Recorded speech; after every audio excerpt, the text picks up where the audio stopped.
Actress Natalie Wood rushed off a yacht this weekend and reportedly fell into the sea because she was drunk and upset, following a fight between her husband and actor Christopher Walken.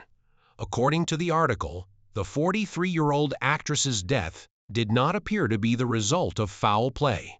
One terrifying question has plagued Hollywood for more than 40 years.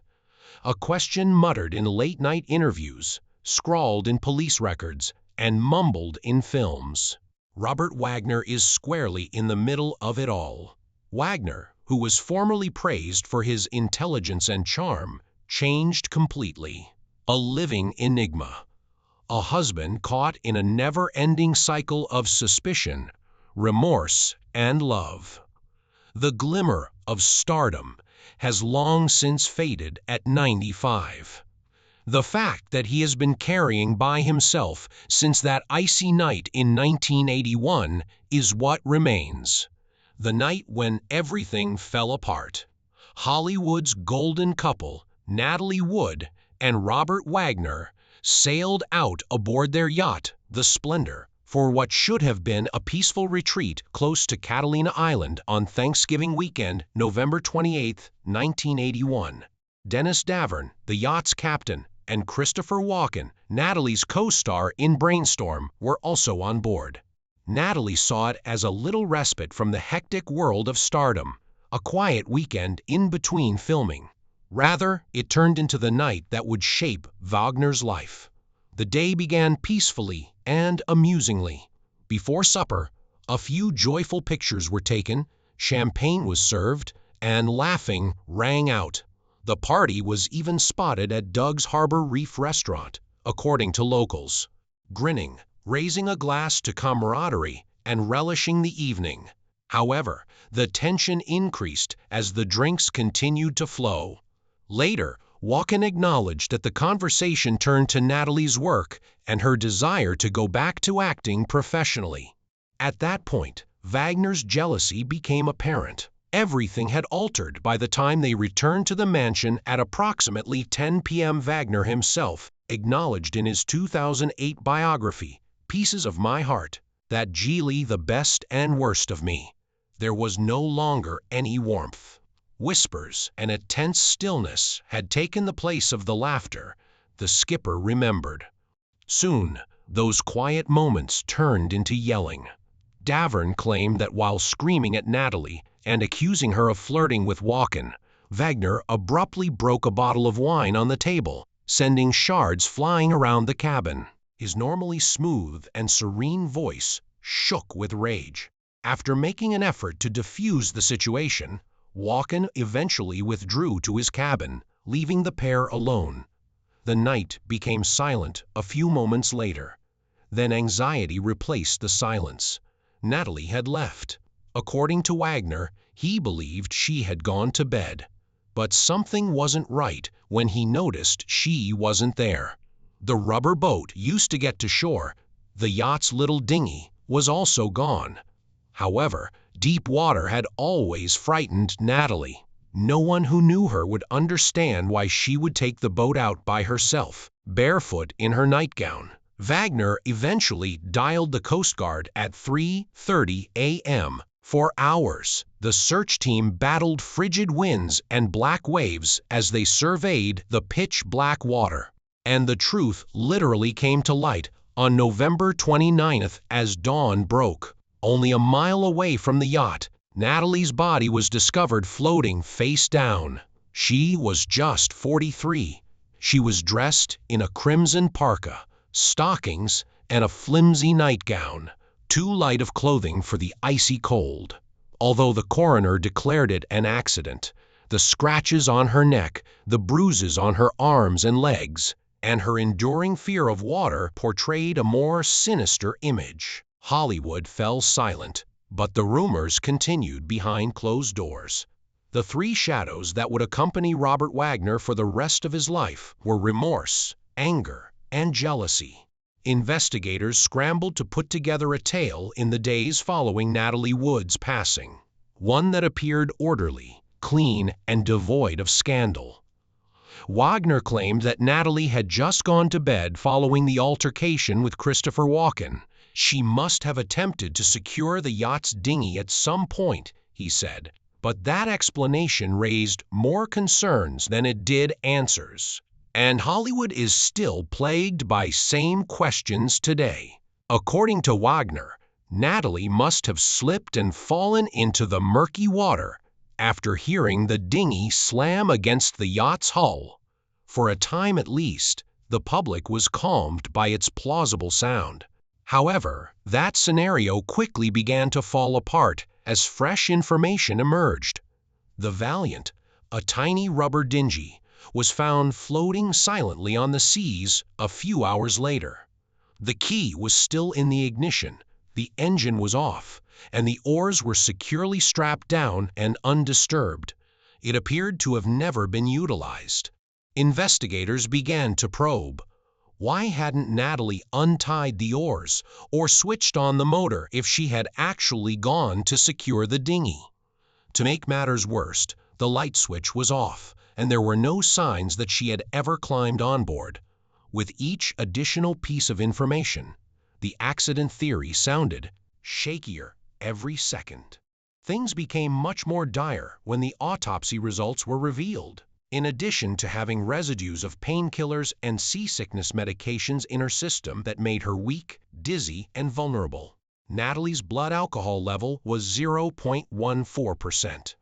The bruises, however, were the true shock. Before she ever entered the water, there were new dark marks on her face, arms, and knees that indicated a struggle had occurred. The investigation was reopened, and an update was released by the Los Angeles County Coroner's Office in 2013. According to their research, Natalie might have sustained her injuries prior to going into the water. The notion of a straightforward fall was destroyed by that one statement, which also created the prospect of something much more terrifying. The witnesses then arrived. John Payne and Marilyn Wayne, who were anchored nearby in their own boat, reported hearing a woman scream for about 15 minutes. "Assist me.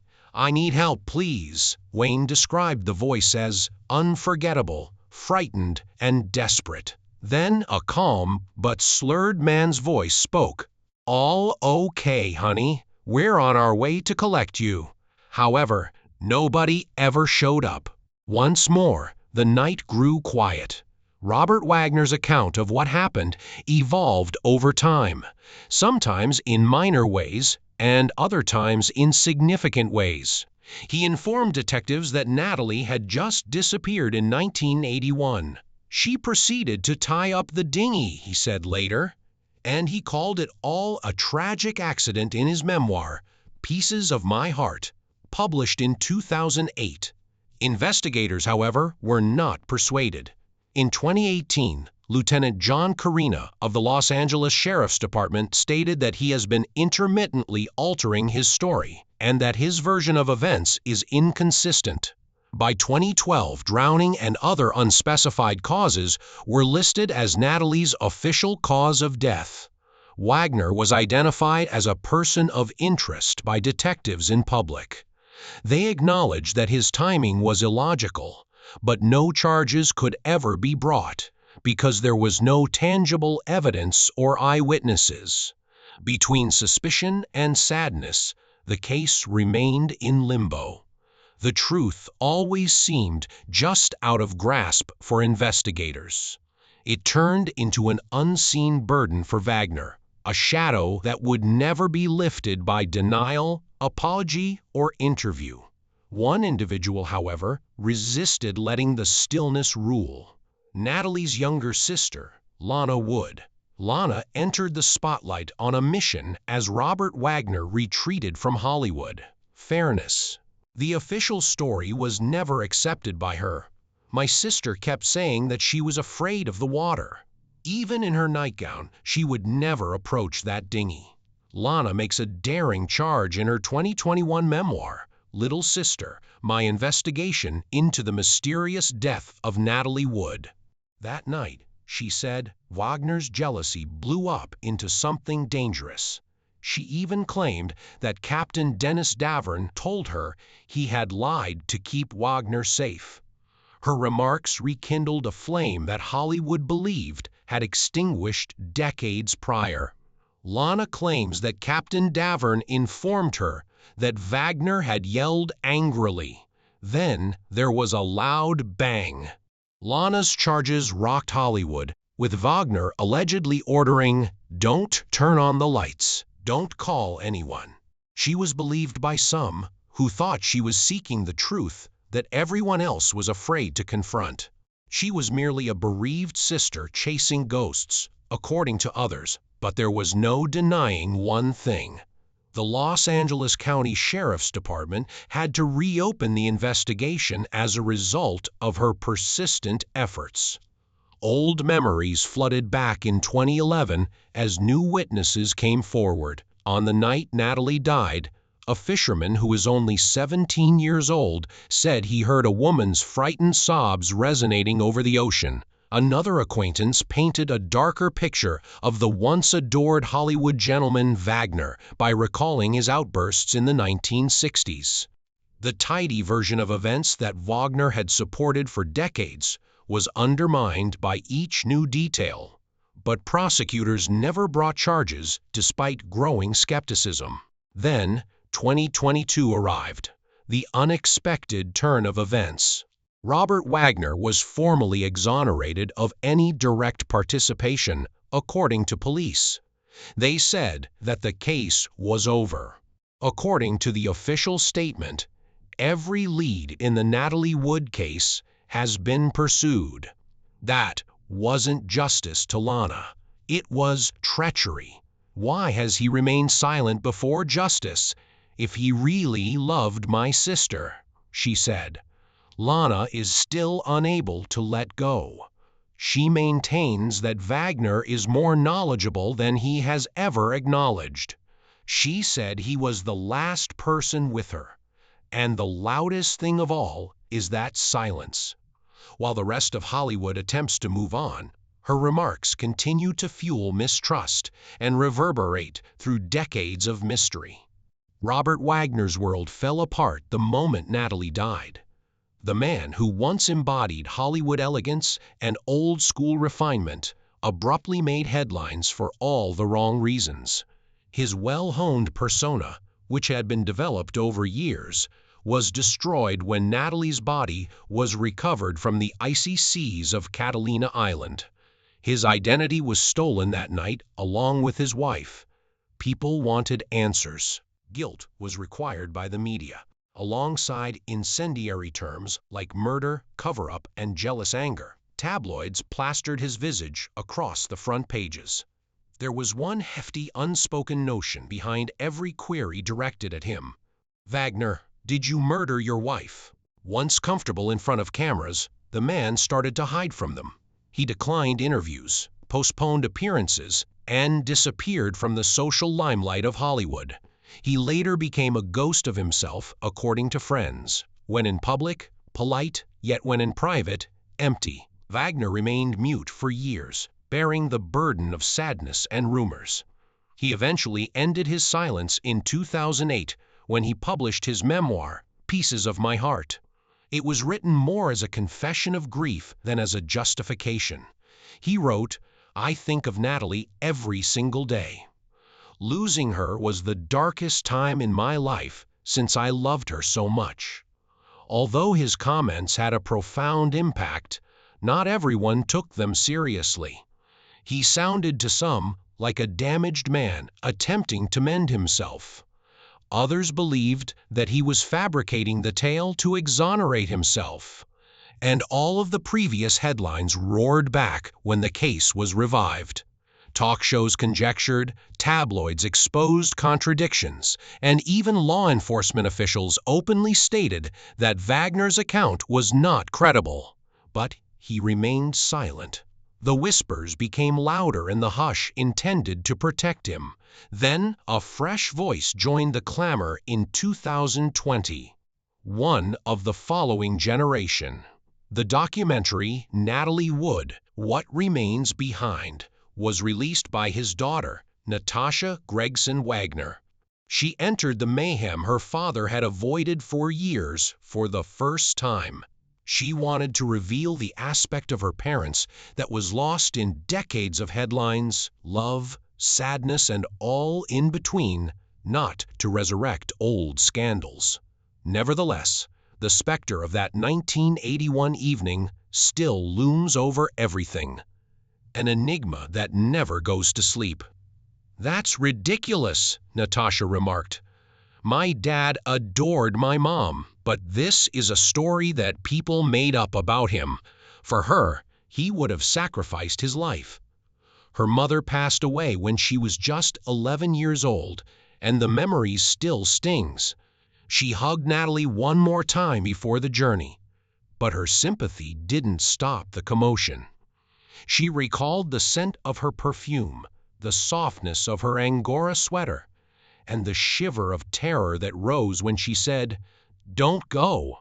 A sour feud that hasn't subsided has been sparked by Lana Wood's refusal to let go and her continued accusations against Wagner in public interviews. Fans took sides, families split, and Hollywood remained silent in discomfort. One thing was brutally obvious, despite all the charges and justifications. Robert Wagner has been living with the indescribable weight of Natalie Wood's disappearance every day since that night, whether he is guilty or innocent. The probe was never the true penalty for Wagner. That was the stillness that followed. He was 95 years old by 2025, weak, silent, and troubled by a past he would never be able to leave behind. His mind continued to relive that night like an old movie on repeat, even though his body had withered. His memory was frozen with every argument, sound, and second. His voice cracked under the weight of everything left unsaid when he eventually consented to a taped interview. "They call me a coward, a monster, and a liar," he replied quietly. However, the reality is more straightforward. "I made mistakes when I was a man in love, and I've been paying for them ever since." Although such statements weren't really a confession, they also weren't a denial. They lived in that gray area between sadness and guilt, where time and emotion cause reality to become hazy. Wagner no longer sounded like a man attempting to make amends. He sounded as though he had already come to terms with his own judgment, not that of the outside world. He paused before whispering, "After I argued with Chris, I went to find Natalie, and she was gone," in response to the question of what actually transpired that night in November 1981. His eyes welled up with tears. "I should have gone after her. Maybe she'd still be here. I thought she needed time alone. The last male with her was me. I cannot dispute that." He began to carry that statement, "the last man with her," like a curse.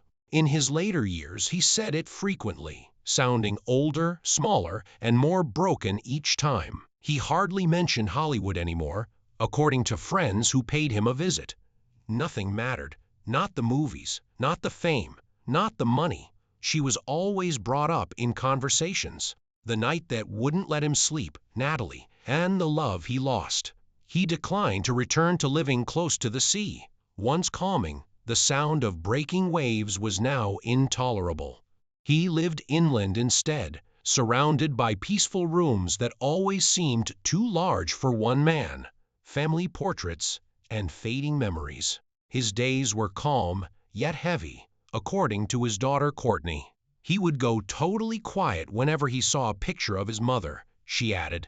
The melancholy in the air was palpable. He never lost it. Robert Wagner continued to resemble the character from Heart to Heart to Outsiders, pleasant, well-groomed, and constantly grinning for the cameras. But he was a very different person behind closed doors, a guy torn apart by remorse and love. He was haunted, not just by what others thought, but also by what he would always remember. The echoes of that night, rather than consolation, were what beckoned him to the ocean even at 95. The whispers of her name, the wind and the waves. Everywhere they went, they followed him. Wagner lived a long life, but one that was tainted by something he could never explain.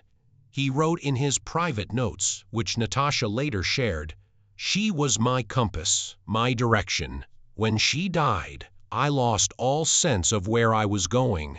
He kept saying the name, the sound of the water, and the hours that had passed. Natalie. The truth regarding Natalie Wood's passing still vacillates between mystery and recollection after 43 years. Robert Wagner's last words conveyed the indescribable weight of regret, rather than guilt or innocence, the kind that no headline, no interview, no investigation could ever remove. Thus, decades later, the same perplexing question remains: was it an angry outburst, a fatal accident, or something else entirely? Only two persons were fully aware of what transpired that evening, and one of them never returned. What do you think, then? Did jealous wrath cause Natalie Wood's death, or was it an accident? The murmurs will never cease, even if the water keeps its secrets.